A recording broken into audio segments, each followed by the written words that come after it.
Okay, from Suzanne again. When Jeremy and Greg begin hanging around with the wrong crowd, why aren't Ryan and Rex friends with them anymore?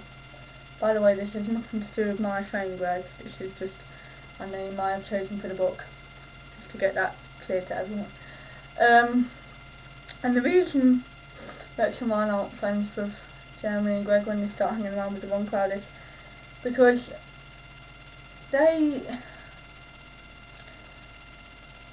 Ryan and Rex have been in a gang themselves, and Ryan knows how it is to be, with drugs, because Rex has been, he's almost killed Rex for drugs, and he doesn't want to be associated with that anymore.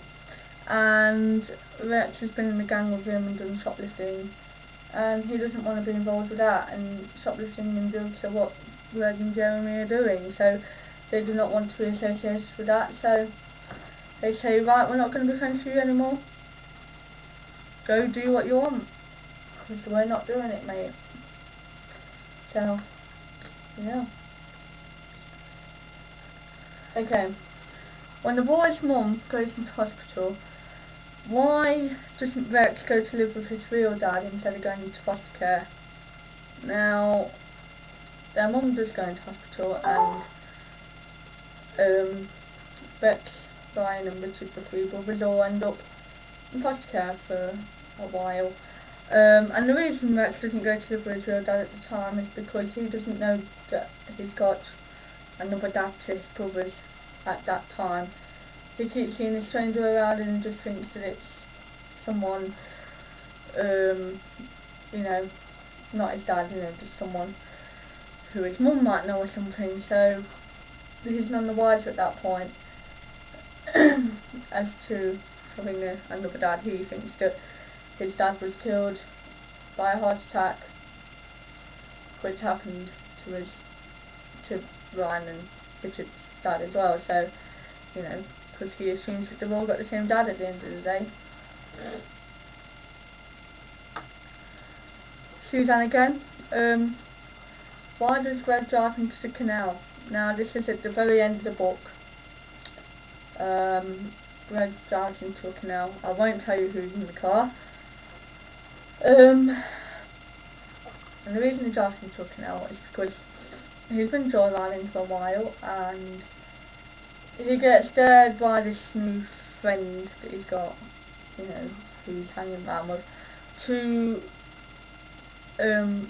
do some more joyriding, and because he's inexperienced, he ends up driving himself and some others into a canal, and that's where the story ends, because he actually ends up, I won't tell you because you won't read it if I tell you, so you're not gonna know.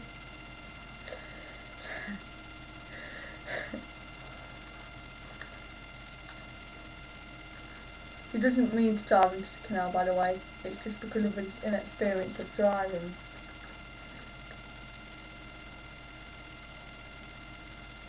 Where are we?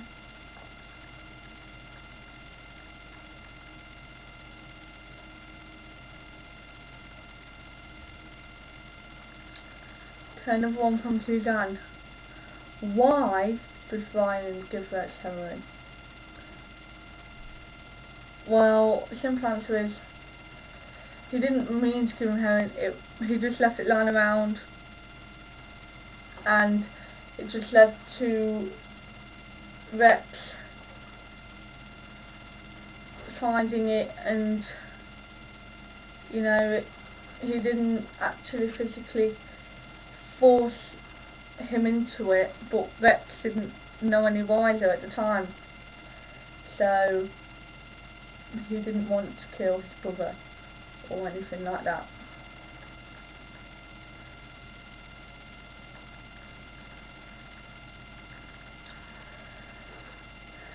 Okay, from Suzanne again. Why did the boy's mum try to take her own life? Now, this is why she ends up in this institution, because she does try to you know, do that. So the reason for that is because at the time Bex has been kidnapped. Ryan has called her a bad mom. She blames herself for Rex being kidnapped, so she thinks, why the hell should I be here? Why the hell should I be bringing up 3 sons if Ryan thinks I'm a bad mom? If Rex has been kidnapped and it's my fault, why should I even be here? So she wants to try and get out of that responsibility by doing the ultimate running away kind of thing, you know. Because if that had been successful, she wouldn't have been going back, so no one would have had to say anything to her about it, so yeah, that's why. Suzanne again, why does Ryan hate his mum? Well, Ryan said to his mum that he thought she was a bad mum. He didn't actually hate her, it's just, he's 16, he's a teenager, and maybe not all teenagers accept to mum, oh, I hate you, you know, but he just, everything just gets on top of him and he just shouts it out. It wasn't meant as in, I actually hate you, he didn't need to say it.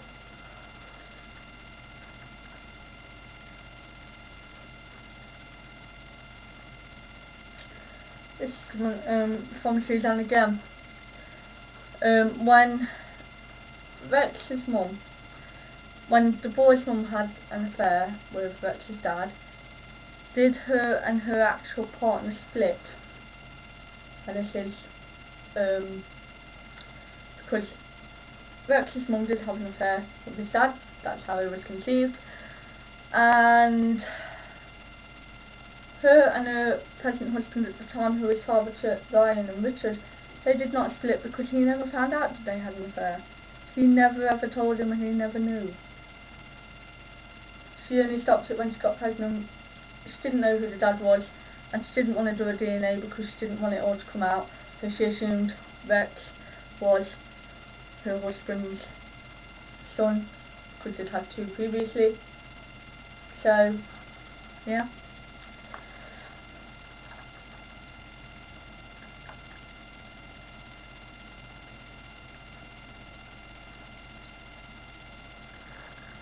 Suzanne again, after finding out that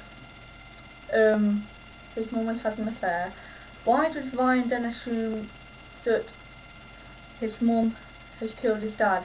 Now, Rex tells Ryan and Richard finally that he has a different father to them because he can't keep it hidden away forever, and Ryan then assumes that their dad, Ryan and Richard, was killed by his mum and didn't die of a heart attack.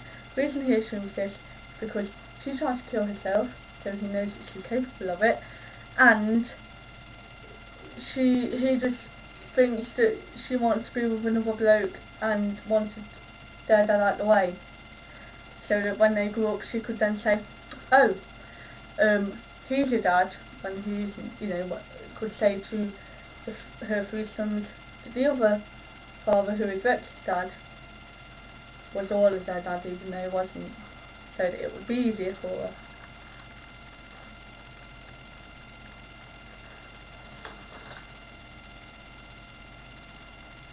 Okay,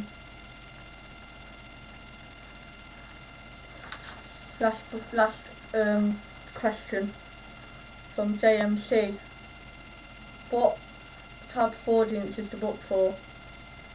Type of audience that the book's for are for teenagers and adults, definitely not children, because it could be too complex for them, and also it's not the sort of thing children need to be reading.